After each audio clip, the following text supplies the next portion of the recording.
Ok, parfait.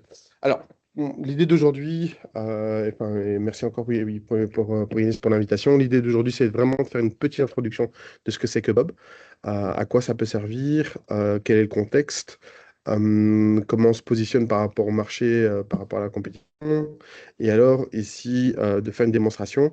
Alors, la démonstration, ça va être donc Bob, et je vais expliquer un peu plus dans le détail. Et dans la démonstration, on va voir un petit peu comment est-ce que Bob va justement aider, par exemple, les développeurs dans la génération de code, mais non seulement dans la génération, mais aussi dans l'organisation, le maintien, et en fait dans toute la chaîne, dans toute la chaîne. Et alors, et ensuite, par la suite, il y a aussi quelques cas de figure un peu plus particuliers où j'essaie de couvrir ça aussi, l'usage de Bob, dans le monde de ce qu'on appelle la partie business la partie automatisation métier. Et donc, plus spécifiquement, dans les produits, dans la suite de produits au niveau IBM, au niveau de tout ce qui est workflow, gestion documentaire, règles de décision et capture. Et donc, de voir un petit peu comment est-ce que Bob, par exemple, peut également augmenter cette partie-là. Euh, donc, juste pour la petite explication, et donc ça, c'est un petit peu c'est ce que j'ai prévu en termes d'aujourd'hui au niveau de l'agenda, pour vous donner un certain nombre de points de repère. Et puis aussi à la fin, pour ceux qui sont intéressés, par exemple plus pour la partie technique, comment est-ce qu'ils peuvent accéder à l'outil, comment est-ce qu'ils peuvent simplement faire une souscription et de pouvoir le tester. Et puis aussi pour la partie commerciale, de comprendre un petit peu aussi au niveau vente, comment est-ce qu'on package la solution et quel est notre go-to-market à ce niveau-là. Jusque-là, ça va? Oui. Ok, Yes. parfait. Donc, juste pour expliquer un petit peu, et donc ça, c'est, on va dire, je sais pas pourquoi il s'est pas mis en full présentation. Voilà, c'est mieux. Je pense que ça fait maintenant, allez, facilement 3 4 ans que vraiment la partie, on va dire, intelligence artificielle a vraiment émergé. On voit vraiment des cas pratiques. Depuis, on va dire, plus ou moins 2 ans, que ce soit au sein d'IBM, mais aussi au sein du marché, en fait, il y a une grosse tendance sur tout ce qui est positionnement, en fait, au niveau de l'intelligence artificielle pour aider au cycle de développement de software, et c'est-à-dire de pouvoir comprendre un petit peu où est-ce que l'intelligence artificielle peut vraiment aider dans la partie, par exemple, code génération, per- peut permettre de pouvoir faire des tests automatisés, de faire des analyses au niveau par exemple, sécurité, de comprendre un petit peu où est-ce qu'il y a des failles, de revoir un petit peu, par exemple, enfin, la structure des paquets, mais aussi donc comment est-ce qu'un projet est organisé, quelles sont les dépendances, mais également en termes de sécurité, en termes de réseau. Il y a toute une série d'éléments où l'intelligence artificielle est de plus en plus active. Et au sein d'IBM, on travaille également à ce niveau-là sur ces différentes couches. Et donc pour ça, bah, en fait, on a introduit un nouveau produit, enfin une nouvelle solution qui s'appelle IBM Bob, et qui est vraiment, en fait, on va dire vraiment un partenaire pour le métier, enfin pour les équipes de développement et pour les équipes d'applicatifs, qui va pouvoir les aider sur l'entièreté en fait du cycle de vie du développement d'une application. Et pour ça, en fait, Bob vient avec un certain nombre on va dire ce qu'on appelle des modes, et donc en fait des possibilités, et qui lui permettent de pouvoir, par exemple, commencer à planifier toute une série de modifications qu'on souhaitera aborder. C'est-à-dire qu'aujourd'hui, vous avez des applications qui sont développées, que ce soit from scratch ou comme en intégration, comme on va le voir un peu plus tard, avec par exemple des plateformes existantes, bah, de se dire, bah, écoute, oui, j'ai un pipeline avec un certain nombre de fonctionnalités métiers que j'aurais besoin d'aborder, que ce soit des fonctionnalités métiers ou des fonctionnalités techniques. Comment est-ce que je peux les traiter? Donc, Bob va vraiment permettre d'architecturer, on va dire, la nouvelle demande ou la nouvelle fonctionnalité qui est mise en place, et de faire le design, en fait, et le blueprint de tout ce qui est nécessaire en termes de, que ce soit intégration, que ce soit modèle de données et autres, et donc de vraiment préparer le terrain. Et donc là, le Bob va vraiment, enfin, on va dire, en collaboration avec le développeur et en collaboration avec les architectes, préparer en fait ces éléments-là. Et une fois que la préparation est terminée, bah, il peut passer sur un mode de développement. Et donc là, il va vraiment pouvoir commencer en fait, faire la génération de code, donc vraiment générer du contenu, donc des fonctions et des points d'intégration pour pouvoir en fait développer la fonctionnalité. Une fois que le développement est fini, bah, il va passer en mode, ce qu'on appelle le mode test, c'est-à-dire il va pouvoir tester un petit peu l'application, générer par exemple un certain nombre de tests scénario. Et une fois que l'application a été testée, ben, il va pouvoir la déployer et la maintenir. Donc la déployer, c'est-à-dire de pouvoir utiliser par exemple ce qu'on appelle des chaînes de DevOps, donc des chaînes de développement automatisées, où il va pouvoir justement, par exemple, publier automatiquement les nouvelles modifications qui ont été apportées, les raisons de ces modifications-là, le pouvoir comparer avec des applications existantes, pouvoir aussi le maintenir, c'est-à-dire aussi reprendre prendre des applications existantes et pouvoir également les mettre à jour, vérifier s'il n'y a pas s'il y a pas allez, allez, qu'on appelle des findings, c'est des points de problématiques qui n'ont pas été résolus ou qui sont découvertes durant l'analyse, et ensuite de pouvoir reprendre la chaîne, c'est-à-dire vraiment avoir vraiment ce cycle-là qui se répète pour le maintien d'une application. Pour le maintien d'une application. Jusque-là, ça va? Je sais que les gens, c'est passé. Ah, bon. Je suis désolé, il semblerait qu'il y a des gens qui commencent les travaux chez vous. C'est marrant. C'est un peu bizarre chez Yann ici, pour l'instant. OK. Euh, alors, donc, comme je vous ai mentionné, donc l'idée vraiment et ça c'est vraiment un point important pour nous. Je sais pas si vous m'entendez avec le bruit. Oui, très Parfaitement, bien. oui. On Oui, n'entend ça pas le va. bruit, nous. Parfait. Ok, d'accord. Le mec avec une visseuse juste à côté.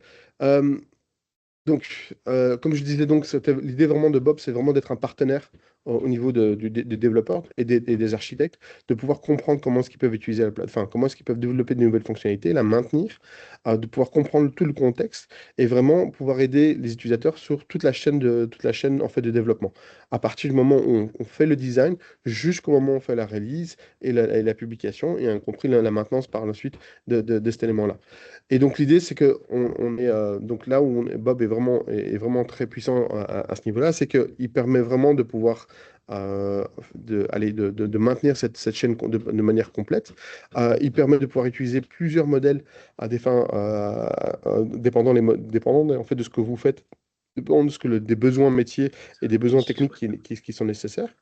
Ah ouais. Et ça, sans forcément. Oui, il y a une question? Non, non, non, pas de souci.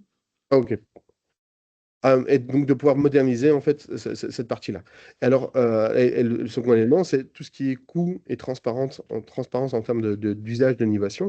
Donc tout ce qui est fait par Bob en fait aujourd'hui en termes de l'outil, que ce soit en termes de génération de code ou autre, est documenté. Vous avez un contrôle exact pour chacune des questions que vous posez au niveau de Bob, de pouvoir voir un petit peu quel est l'impact, par exemple au niveau financier, au niveau coût et optimisation qui est proposé. Et ça, sans jamais rajouter, en fait, on va dire, une couche de complexité pour le développeur, une couche d'abstraction on va dire, d'inconnu pour le développeur. Et l'idée, simplement, c'est qu'on a la possibilité dans Bob de vraiment de pouvoir lui dire tailor-made, de lui dire, en fait, qu'est-ce qu'il peut faire de manière automatique, qu'est-ce qu'il peut faire de manière contrôlée, et comment est-ce qu'on peut gérer ça dans les différents aspects. Alors l'idée, maintenant, ce que je vais vous proposer, c'est de vous montrer une petite vidéo et je vais commenter un petit peu la vidéo sur les différentes, comment est-ce que Bob fonctionne et comment les différentes étapes, et de vous montrer un petit peu aussi la particularité en fait de Bob par rapport à d'autres outils de génération de code qui existent sur le marché, et de voir un petit peu comment est-ce qu'on se différencie par rapport à ça. Et alors ça va être, je pense que ça va être beaucoup plus clair à ce niveau-là. Alors il y a vraiment deux choses qu'il faut prendre en compte, c'est que Bob donc, non seulement il est capable de générer du code sur différents types de langages, donc on va générer du Python, du Java, du .NET et autres, mais il est aussi capable de pouvoir utiliser aussi des outils tels que par exemple GitHub, tels que des serveurs MCP et autres, pour pouvoir, en fait, on va dire, vraiment augmenter la chaîne de valeur et aussi de pouvoir automatiser toute une série d'activités qu'aujourd'hui, par exemple, sont faites soit de manière manuelle ou certaines revues ou certaines de documentation. Et donc l'idée vraiment, c'est de pouvoir vous expliquer, vous montrer un petit peu les différentes approches. Ensuite, je vais faire une deuxième partie de la démonstration qui est vraiment sur la partie, on va dire, par exemple, une spécificité assez unique au niveau de Bob, c'est par exemple dans le monde Java. Comment est-ce qu'on aborde, par exemple, la partie Java modernisation et comment est-ce que c'est taclé à ce niveau-là. Alors, ici, donc, ce que je vais commencer, Euh, Pardon, Alex, juste une petite question, parce qu'en fait, on est en train justement de regarder comment est-ce qu'on va travailler éventuellement avec plusieurs assistants. L'une des questions que je me posais, c'est donc MCP est supporté, ça veut dire que Bob peut aller appeler d'autres types d'assistants, mais est-ce que Bob peut être appelé aussi en tant qu'assistant? On a deux uns. Euh, alors, il y a la possibilité de pouvoir appeler Bob directement, donc de manière à travers une API. Donc, et je dois vérifier pour la partie A2A, au niveau du protocole spécifiquement. Il y a un client, on va dire, il y a un CLI disponible pour Bob, donc sur lequel on peut utiliser pour faire tout ce qui est, par exemple, scriptage et automatisation, un petit peu comme dans la même philosophie, par exemple, que Cloud. Donc, à ce niveau-là, ouais, je sais. Euh, donc ça, c'est complètement possible. Par contre, là, là où on travaille énormément, c'est sur la partie MCP serveur et sur l'intégration avec d'autres LLM. Donc ici, donc ce que je vais vous montrer ici un petit peu, c'est donc on a développé une application, enfin c'est vraiment une application, on va dire, de sample qui vous montre un petit peu, par exemple, la possibilité de booker en fait ou de réserver euh, enfin, un trajet au niveau allez, compagnie aérienne. Et l'idée simplement, c'est on a développé un front et un back avec un certain nombre de besoins. Et ce projet, en fait, est géré dans Git, comme on va dire, comme la plupart des projets aujourd'hui au niveau entreprise. Donc, à travers une solution de gestion de version et également de gestion aussi de code et également avec la possibilité de pouvoir flaguer, par exemple, des issues, c'est-à-dire des problématiques ou des demandes. Par exemple, en termes fonctionnels, de dire, ben voilà, aujourd'hui, on n'a pas, par exemple, le base price qui est disponible en tant qu'information au niveau du serveur. On aurait besoin de pouvoir directement augmenter le code existant avec cette nouvelle fonctionnalité. Et donc, on peut voir ici dans Git, en fait, on retrouve la structure du projet, on retrouve, en fait, les différents issues. Qui sont nécessaires. Et donc, vous voyez, donc ici, on a vraiment un IDE, donc c'est-à-dire on a vraiment un environnement de développement qui s'appelle Bob et qui est à disposition, qui est en fait un fork allez, de VS Code. Et donc, vous avez d'office vous avez d'office accès à toutes les plugins que VS Code vous propose. Mais l'idée, c'est que ici, on a augmenté en fait cette version donc, quand je parle de VS Code, je parle de Visual Studio Code, qui est l'éditeur de chez Microsoft. Et donc, l'idée, c'est qu'on a fait une copie, on va dire, on appelle ça un fork, mais un fork de cet éditeur-là, pour l'augmenter avec un certain nombre de nouvelles fonctionnalités pour rendre, en fait, on va dire, l'expérience utilisateur pour les développeurs la plus simple possible et la plus ergonomique. Et donc l'idée ici, c'est que directement avec le chat qu'on va à gauche, on peut simplement dire, bah voilà, écoute, il y a une demande de request par rapport au fait de rajouter un certain nombre de paramètres au niveau de la query, que tu peux aller voir dans Git. Et donc là, en fait, tu vas aller utiliser donc, ce qu'on appelle les outils qu'on appelle à travers le protocole MCP. Donc MCP, c'est un protocole qui permet simplement au monde agentique de pouvoir utiliser des outils. Et donc l'idée ici, c'est que ce qu'on a utilisé, c'est qu'on a utilisé on a utilisé en fait des outils Git pour aller récupérer en fait quel est l'issue, qu'est-ce qu'on a besoin, quelle est la demande qui est derrière, qui doit être traitée. Et ensuite, il a pu comprendre un petit peu le contexte du projet, tout ce qui est nécessaire pour pouvoir traiter la nouvelle demande. Et donc l'idée ici, c'est que, oups, pardon, je vais lui demander en fait donc on va passer en mode ce qu'on appelle en mode plan. Désolé, j'ai cliqué sur le mauvais bouton. Donc, on a passé sur le mode plan, et l'idée simplement, c'est que on va lui demander maintenant, bah, écoute, on a une nouvelle fonctionnalité, tu as compris un petit peu le contexte du projet, tu comprends les différents éléments, bah, aide-moi à planifier ça. Et donc, au moment sur la drop-down ici que qui a peut-être été pendant quelques secondes, il y avait différents modes qui sont disponibles. Par défaut, en fait, on vient avec 4 modes qui sont à disposition.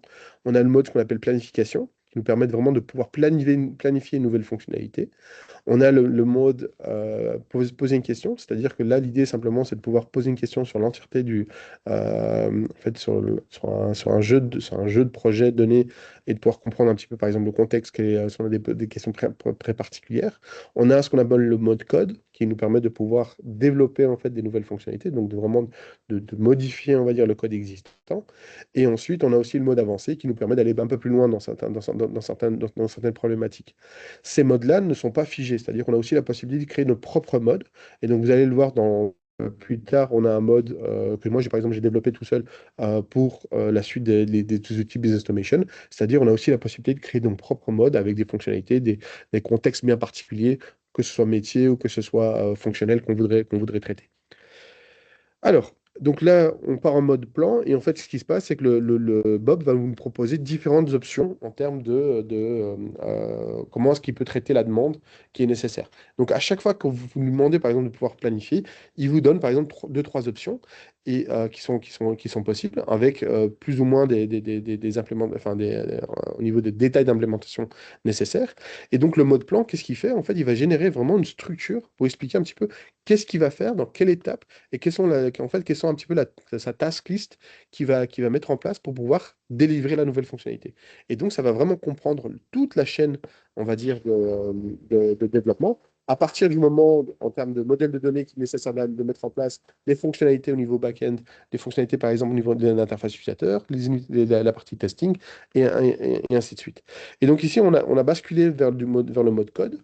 Et c'est-à-dire que maintenant, ce qu'on lui a dit, c'est, bah, voilà, tu m'as préparé un plan, je suis d'accord avec le plan, donc on peut argumenter avec le plan et la de définir.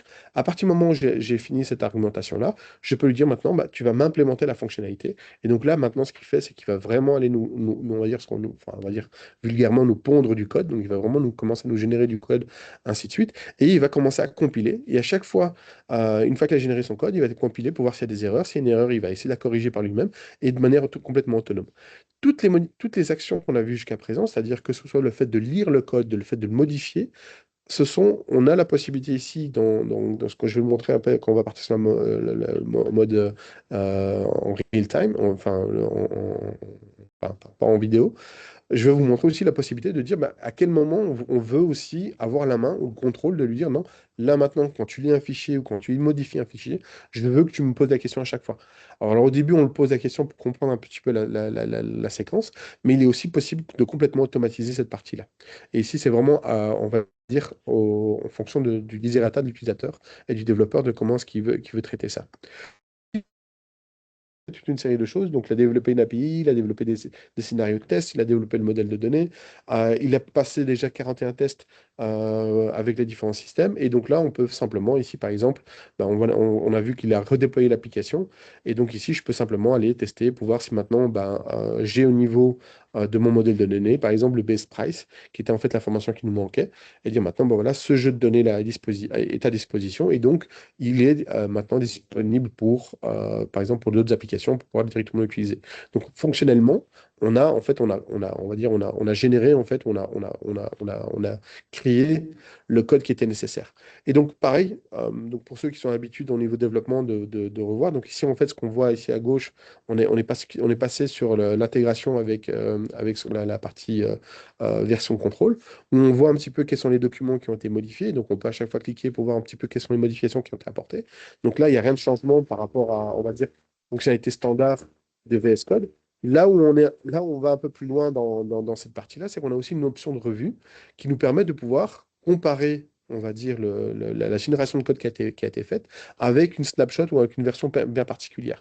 Et donc là, l'idée, c'est qu'il va revoir le code qui a été généré, nous donner un petit peu une explication de ce qui s'est passé et comprendre un petit peu si le code qu'on va publier, il est compliant, enfin, il est de bonne qualité ou de bonne, allez, de bonne, enfin, bien ficelé.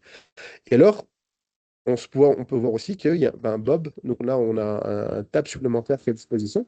Alors ça, il faut le savoir, c'est qu'à partir du moment où le projet est ouvert, Bob va d'office aller rechercher ce qu'on appelle des findings. C'est-à-dire, il va aller automatiquement scanner en fait la structure complète du projet pour voir s'il y a, et donc ça c'est vraiment sur la partie maintenance, s'il y a par exemple des bugs qui blessent, c'est-à-dire des inconsistances, des choses qui sont pas, des erreurs potentielles, des documentations, enfin une partie de documentation qui n'est pas correcte, ou des problématiques qu'on n'a pas traitées, ou qui sont en suspens. Et donc l'idée ici, c'est que bon, on peut voir tout de suite que, par exemple, il y a un commentaire qui a été rajouté en disant que ben, on n'a pas forcément respecté allez, le format ISO, et donc ça pourrait poser problématique. Et donc l'idée ici, c'est que Bob nous propose directement de fixer le problématique si on le souhaite. Et donc donc, pour chacune des problématiques, on a la possibilité de fixer le problème, d'aller voir un petit peu où est-ce qu'est le problème, de pouvoir, par exemple, rejeter la problématique si c'est nécessaire, ou simplement de la marquer résolue si maintenant, on va dire, imaginons que c'est une erreur connue, ou c'est pas forcément une erreur, c'est allez, un choix architectural qui a été pris en compte. Donc voilà. Donc à partir du moment où on va dire, correct, enfin, on est content de la réalisation. On peut simplement dire à Bob, bah, maintenant tu peux publier l'information. Et donc Bob va vraiment se charger de publier en fait dans Git toutes les modifications qu'on a apportées. Et donc non seulement on va dire, il va simplement pas simplement faire un commit, mais il va vraiment mettre à jour, créer un pull request avec toutes les modifications qui ont été apportées. Donc vous voyez ici toute la documentation qui a été générée et qui a été mise dans Git pour expliquer un petit peu qu'est-ce qui a été fait, la relation avec par exemple le issue, enfin, donc la demande de modification qui a été demandée. Donc, il a créé cette relation entre les différents éléments et pouvoir, à ce moment-là, va juste vraiment mettre en place on va dire, toute la chaîne de commandes. Et donc là, vous avez vu un petit peu comment est-ce que Bob a aidé à la planification, au développement d'une nouvelle fonctionnalité, mais également jusqu'à la publication, on va dire, de ce type de problématique. Alors, donc ça, on va dire, techniquement parlant, presque on va dire, c'est de la génération de code. Et là, on a vu un petit peu comment Bob peut aider à ce niveau-là. Mais c'est quelque chose. Ouais, donc là, maintenant, ce que je voudrais vous montrer, c'est quelque chose de vraiment plus spécifique. Et donc, ça, c'est vraiment une intégration qu'on a faite spécifiquement, par exemple, dans le monde Java, où on a augmenté on a augmenté, on va dire, les modèles de génération de code avec toute la connaissance d'IBM qu'elle a autour de Java, parce qu'on a une grosse. Enfin, on est, on va dire, une compagnie où on travaille énormément avec du Java. Et donc, on a toute une série d'outils qui nous permettent de pouvoir analyser et de pouvoir aider les clients sur la modernisation de leur applicatif Java.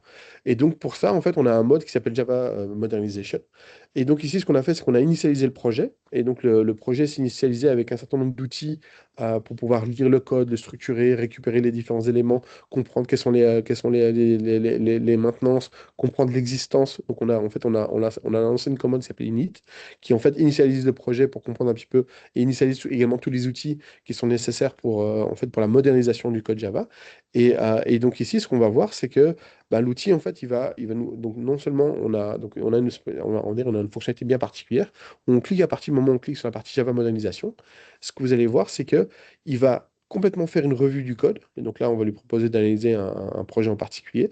Et une fois qu'il va analyser l'entièreté du projet, il va nous proposer, en disant, à partir, donc je suis sur une nouvelle Java, par exemple Java 1.8, et on a énormément de clients, que ce soit IBMer, mais par exemple des clients Oracle et des clients dans le monde Java, qui ont en fait un gros legacy, qui ont un gros legacy aujourd'hui encore en Java 1.8, et ils ont besoin de cette modernisation-là.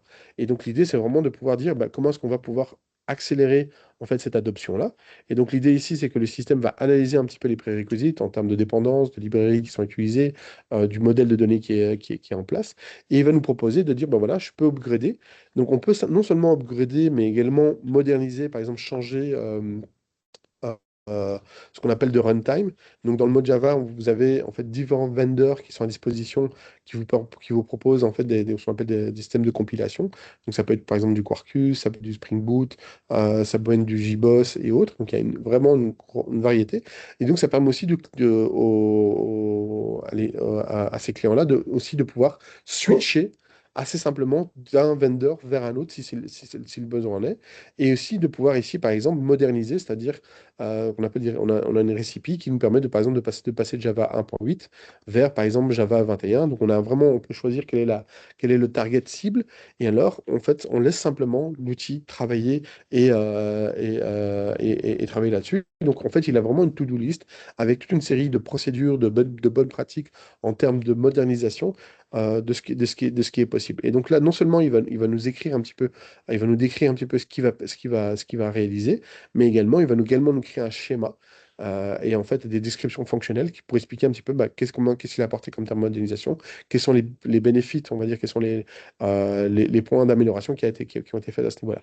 Donc là, voilà, il a modernisé l'application, il va la compiler pour tester que tout va bien. Si le build est correct, il va packager la solution pour la publier comme nouvelle version à ce niveau-là.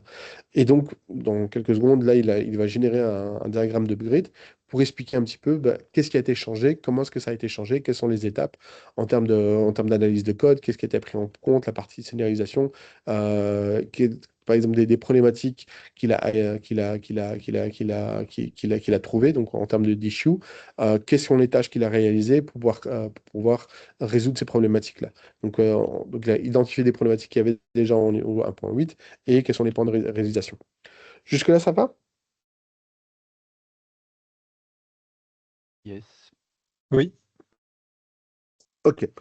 Alors, donc ça ici, vraiment, ce que je vous ai montré un petit peu, c'est au niveau fonctionnel, c'est les différentes possibilités que l'outil nous permet. Alors, moi, ce que j'ai fait ici, je sais que dans l'audience, il y a des personnes qui sont un peu plus familiarisées, on va dire, avec la suite Business Automation de chez IBM. Donc, dans la suite de Business Automation chez IBM, c'est une suite de solutions qui permettent d'automatiser au niveau métier. Et donc, et pour ça, on essaie de fournir, en fait, on va dire, toute de, de fonctionnalités au métier, que ce soit de la partie organisation, c'est-à-dire comment est-ce qu'on organise les processus métiers en termes de documentation, mais également comment est-ce qu'on peut matérialiser ça, c'est-à-dire avoir un moteur d'exécution qui permet d'assigner des tâches, de pouvoir les distribuer de manière efficace aux différentes personnes, mais à travers les différents systèmes. On a des outils pour la génération de règles métiers, on a des outils de gestion documentaire. Et tout cela vient aussi avec la possibilité d'extension. Donc, il y a la possibilité dans chacun de ces outils que j'ai mentionnés de pouvoir créer des extensions, de pouvoir modéliser des nouvelles fonctionnalités.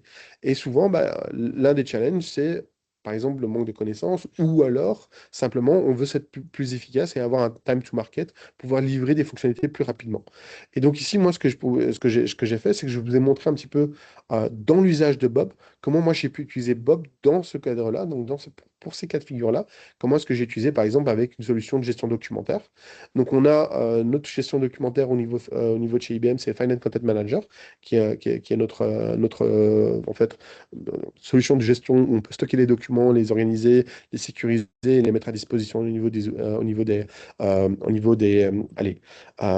applications métiers, mais des utilisateurs. Mais l'idée aussi, c'est qu'on a aussi créé un MCP serveur, c'est-à-dire on a aussi créé une intégration, une mécanique qui permet à n'importe quel agent de pouvoir communiquer avec notre modèle, avec notre document management system.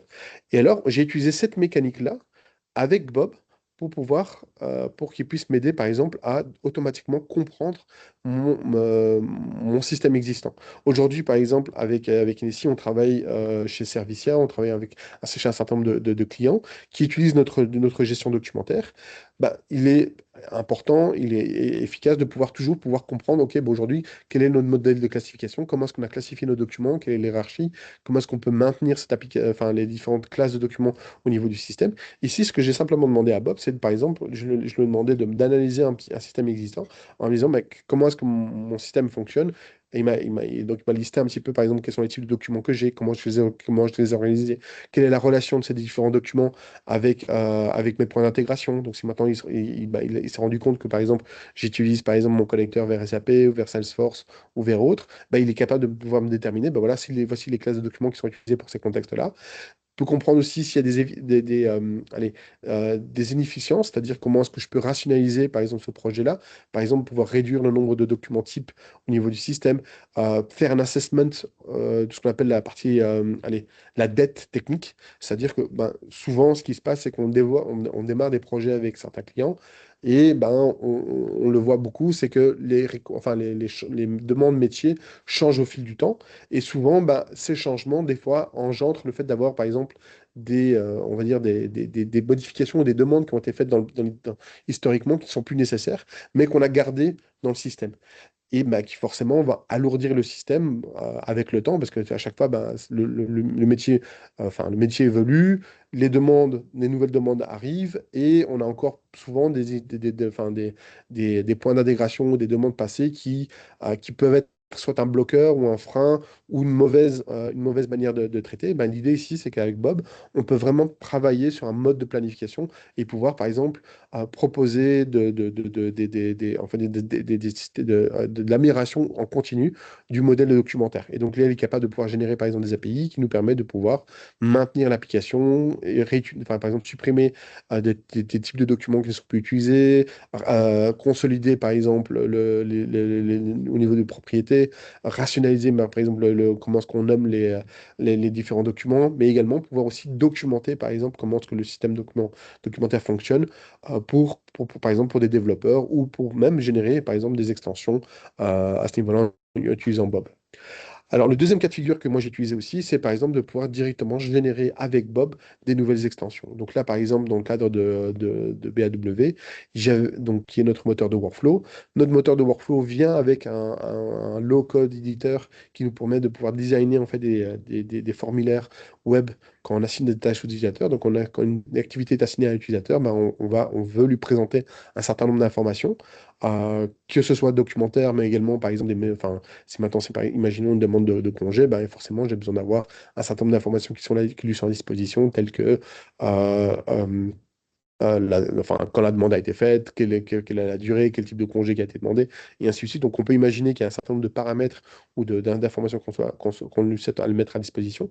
L'idée, c'est qu'on a aussi la possibilité, par exemple, de dire, bah, l'outil vient avec je pense qu'on vient avec plus ou moins 100 widgets par défaut qui sont à disposition.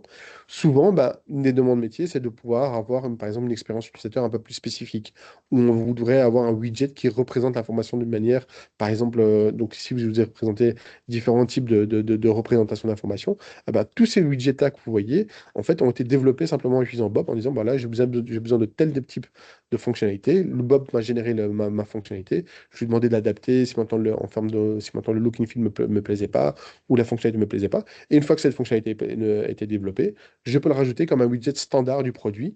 Et donc, je peux à ce moment-là aussi bénéficier en fait, dire, de la partie low code, c'est-à-dire bah, ce nouveau widget fait partie de ma palette. Je peux utiliser comme un widget standard du produit natif. Et ça, et j'ai créé par exemple tous ces widgets-là en moins de 20 minutes, une demi-heure, et certains un peu plus d'une heure pour le développement. Ce qui m'aurait valu plus ou moins historiquement peut-être voire 2 jours de travail, voire plus, si je devais le faire à la main. Jusque-là, ça va? Oui. Ou est-ce que j'ai perdu tout le monde? C'est bon. Non, Oui, non, ça va. oui. C'est bon, Alors, merci. ok, parfait. Alors, Momentum, donc ce que j'ai mentionné, c'est qu'on a vraiment mis Bob à disposition depuis. En fait, on a fait un Early Access Client 0 en mai 2025. Et officiellement, on a fait un early programme pour tous nos clients pour pouvoir accéder assez rapidement à l'outil. Et donc, pour ça, ils ont la possibilité de pouvoir simplement se souscrire. Et ils ont un accès gratuit pour l'instant pour pouvoir tester l'application. Et on a doublé, en fait, depuis décembre, on a doublé en fait, le nombre d'utilisateurs actifs au niveau de la plateforme. On a plus de 2000 développeurs qui travaillent aujourd'hui de manière journalière avec la plateforme et qui permettent de pouvoir vraiment augmenter en fait, leur productivité à ce niveau-là. En tant que partenaire d'IBM, vous avez aussi accès à cette partie-là. Donc aujourd'hui, moi, je vous conseille vraiment de au moins tester l'applicatif et de pouvoir la tester en local et de pouvoir travailler dessus. Alors, j'ai rajouté ici un certain nombre de slides qui vous expliquent un petit peu les différentes options, excusez-moi, les différents en fait, feedbacks qu'on a reçus des différents partenaires, mais également clients à ce niveau-là. Donc, vous avez vu ici un certain nombre de logos avec un certain nombre de partenaires commerciaux que ce soit au niveau de développement, par exemple, je pense à UI, mais je pense aussi par exemple, à Pearl ou à One Man Financial, qui sont plutôt des organisations financières, avec qui, ben, vraiment, ils ont vraiment vu une vraie valeur ajoutée à utiliser l'outil. Et donc là, vous avez quelques testimonials qui sont à disposition, avec, par exemple, avec des problématiques bien spécifiques. Par exemple, modernisation de Java application, modernisation dans le monde du mainframe, modernisation d'applications web au niveau UI, que ce soit par exemple, donc du Grana, enfin du Quarkus, du Liberty et autres. Donc, je vais rajouter, comme ça, vous avez un petit peu à chaque fois des client stories avec quels sont le type de langage, quels sont les trucs, quels sont les challenges qu'on a résolus en termes de solutions, comment ça a été abordé. Et à chaque fois également, quel est le retour sur investissement, c'est-à-dire que ce soit en termes time to market ou en termes de response time et également en termes de downtime, quels sont les bénéfices qu'on a vraiment eu à utiliser ce type de technologie à ce niveau-là. Alors, comment est-ce qu'on peut engager nos clients et vos clients?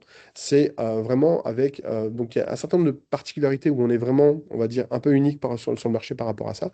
Donc, vraiment, par exemple, sur la partie modélisation du code legacy, tel que du Java, du COBOL, du RPG et autres, mais aussi d'avoir aussi la possibilité de sécuriser le développement full chain, donc depuis le début jusqu'à la fin, y compris avec la possibilité la possibilité de scan interne de tout ce qui est problématique, problème et approval au niveau audit.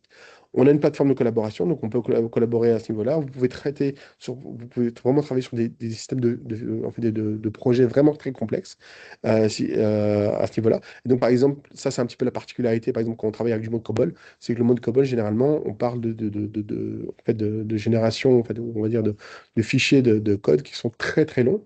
Et là où, par exemple des outils classiques de génération de code n'ont pas été normés ou n'ont pas tous les outils qui ont été mis en place pour pouvoir traiter ce type de fichier. Parce que, par exemple, la context window en fait, d'un generative AI est limitée. Donc ici, il y a toute une série en fait, d'outils qu'on a mis en place avec, par exemple, Watson Code Assistant, qui a été vraiment fait par exemple, pour le mode COBOL, pour le mode Java, de pouvoir comprendre comment est-ce qu'il est censé comprendre une classe Java, comment la structurer, comment pouvoir décomposer ça. Et donc, il y a toute une série d'outils qui permettent très mâche, en fait, on va dire comme un système de RAG dans la génération de code et qui permet de le rendre plus efficace. Alors, en termes d'engagement, donc généralement, c'est comme ça qu'on se propose. C'est que généralement, on essaie d'introduire ça chez le client avec un certain nombre donc genre un 30 minutes, comme je viens de le faire maintenant, une présentation, un positionnement un petit peu avec quelques démonstrations. L'idée, c'est de comprendre un petit peu, de qualifier un petit peu le besoin et ensuite de pouvoir faire, par exemple, un prototype, avoir un utilisateur pendant une journée ou une full journée sur lequel on collabore et on crée avec lui un certain nombre d'éléments et ensuite de pouvoir finalement faire une proposition commerciale. Et alors ici, j'ai rajouté, donc ça c'est plus pour les gens au niveau commerciaux, quels sont un certain nombre de points de campagne, parce qu'il y a des sales campaigns au niveau IBM, avec des avantages au niveau des incentives, donc c'est-à-dire des marges qui sont proposées à nos partenaires, comment est-ce qu'ils peuvent accéder à ça et comment est-ce qu'ils peuvent assez facilement obtenir toutes les informations liées à ces campagnes. Et alors aussi, ben, j'ai rajouté aussi un slide avec les positionnements, comment est-ce qu'on se positionne par rapport à d'autres sur le marché qui sont déjà disponibles sur le marché, y compris Copilot, Gravity, Cloud et Cursor, tout en sachant que Bob, on a un gros partenariat avec Cloud parce qu'on utilise en fait le modèle anthropique. Enfin, on utilise un des modèles qui est utilisé est anthropique à ce niveau-là. Alors, en termes de stratégie, donc là, j'ai un petit peu expliqué où est-ce qu'on se positionne et enfin, quels sont par exemple les sweet spots, on va dire, en termes de différenciateurs. Là où là, on est assez facile pour se différencier. Et là où, bah, forcément, ça va être, on va dire, on va se retrouver plutôt on doit vraiment comprendre, on va dire, vraiment la problématique du client, donc vraiment deep dive sur les problématiques qui sont nécessaires qu'on se traiter. Alors, donc là, ça c'est plus ou moins le même stade exprimé. Commercial, le modèle de vente. Je suis là. On y arrive. Donc le modèle de vente, en fait, fonctionne par nombre d'utilisateurs et par nombre de tokens, enfin, on va dire de code token qui est utilisé. Au niveau du système. Et donc, on commence avec un free trial jusqu'à un ultra, avec différentes possibilités et également différents packages avec des extensions. Donc, il y a vraiment ce qu'on appelle des accélérateurs. Donc, il y a un peu d'extension, par exemple, pour la partie Java, il y a une extension pour la partie DevSecOps et une extension pour la partie COBOL, qui vient avec non seulement, on va dire, la partie on va dire générative de code, mais il y a également toute une série d'outils supplémentaires qui sont embarqués dans Bob pour pouvoir traiter ce type de problématique. Il y a un lien vers Sysmic où il y a un calculateur. Donc, il y a aussi un Excel sheet qui permet simplement de taper j'ai autant d'utilisateurs, combien ça me coûte, enfin, combien de Bobcoin je vais avoir besoin pour l'utilisation. Alors, donc comme j'expliquais, on a un modèle basé sur le nombre d'utilisateurs et ce qu'on appelle des Bobcoins, c'est-à-dire le nombre de tokens utilisés. Un Bobcoin correspond plus ou moins à 200 000 tokens au niveau LLM utilisé. Ça peu importe le modèle qui est utilisé derrière. Alors, peu importe le modèle utilisé derrière. Pour aujourd'hui, parce que pour l'instant, l'offre qu'on a sur l'offre SaaS, on planifie d'avoir une offre on-prem pour Q3, Q4 cette année. Et c'est-à-dire qu'on aura la possibilité à ce moment-là d'avoir d'autres, les modèles qui seraient sur place. Et donc, à mon avis, la version on-prem aura peut-être un modèle de pricing plutôt sur base des capacités plutôt que sur base de. C'est pour ça que ce sera plutôt sur base de capacité que sur base de token. Aujourd'hui, Bob n'est pas. Enfin, on utilise le modèle anthropique, mais il y a plusieurs modèles qui sont utilisés. En mode advanced, on peut sélectionner par exemple, fine-tuner quel est le modèle qui est le plus optimal. Donc, si on veut vraiment faire du tailor-made, on a le mode advanced au niveau de Bob. Mais on peut aussi créer son propre mode avec, et alors à ce moment-là, forcer un petit peu les différents modèles qui sont à l'utilisation. Les modèles de planification, de testing, de question et de génération de code, eux, en fait, il y a une algo qui permet de déterminer quel est le meilleur modèle, quel est le modèle, le sweet spot pour chacun de ces modèles-là. Ça va? Et donc ici, je donne un petit peu quelques exemples en termes de pricing. Qu'est-ce que ça veut dire avec un espèce de t-shirt sizing à ce niveau-là. Alors, on planifie aussi d'avoir, donc, par exemple, pour les toutes petites entités, ils pourront aussi directement aller sur le site d'IBM et faire une souscription classique, comme un petit peu comme on fait aujourd'hui avec Bloworks Life. Donc, tu peux aller directement. Pour les plus grosses entités, ben, là où on va vouloir travailler par exemple sur un niveau de discount, sur toute une série de son accompagnement, ben, il sera à ce moment-là à disposition avec les partenaires. Ça va? Et donc, j'ai mis un certain nombre de ressources qui vous sont à disposition, y compris avec des Bob, YouTube, enfin un certain nombre d'éléments au niveau, allez, que ce soit des vidéos, des assets, des problématiques bien particulières. Donc, on a des démonstrations sur, par exemple, la partie Java modélisation, Cobol modélisation et autres, observabilité, par exemple, to action et autres, si on le souhaite, à ce niveau-là. Voilà, voilà. Je sais que j'ai pris plus que 3 minutes de plus. Alors, juste peut-être comme conclusion, on est en train de travailler sur une roadmap, donc une feuille de route justement pour l'adoption de ce type de technologie en assistance de code. Donc, on va regarder effectivement, on est déjà en train de regarder à plusieurs modèles et à plusieurs outils, Bob en étant un. Donc, on reviendra de toute façon au fur et à mesure de l'évolution de cette roadmap.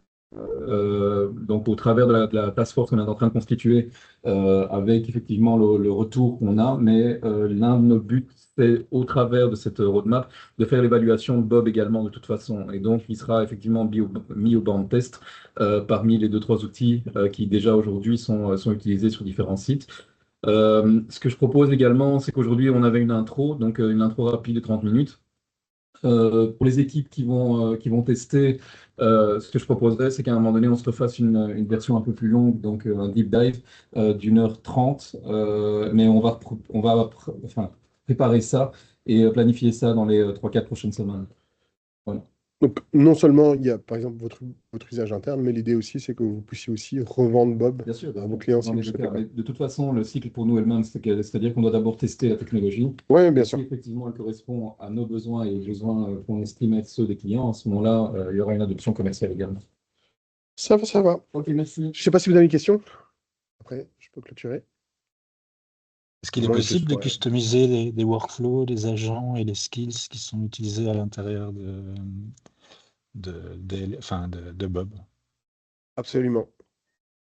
Absolument, absolument. Il y a un SDK pour ça? Alors, en fait, il y a deux manières de pouvoir travailler avec Bob. Donc, la première manière, c'est ici, vous voyez, vous avez, je ne sais pas si vous voyez mon écran. Oui. De repartager. Donc, vous avez ici un certain nombre de modes qui sont à disposition et vous avez aussi la possibilité de créer votre propre mode. Donc, vous avez la possibilité de créer vos propres skills. Et alors, on a aussi, donc ça, c'est ce que je voulais peut-être dans une session plutôt plus deep dive, la possibilité aussi, par exemple, de connecter des MCP serveurs, de pouvoir définir un flux beaucoup plus complexe si on le souhaite, avec une série d'intégrations qui sont disponibles. À côté de cela, on a aussi la partie CLI, donc la partie client, où on peut aussi aller un peu plus loin à ce niveau-là sur ce type de besoin. Ça va?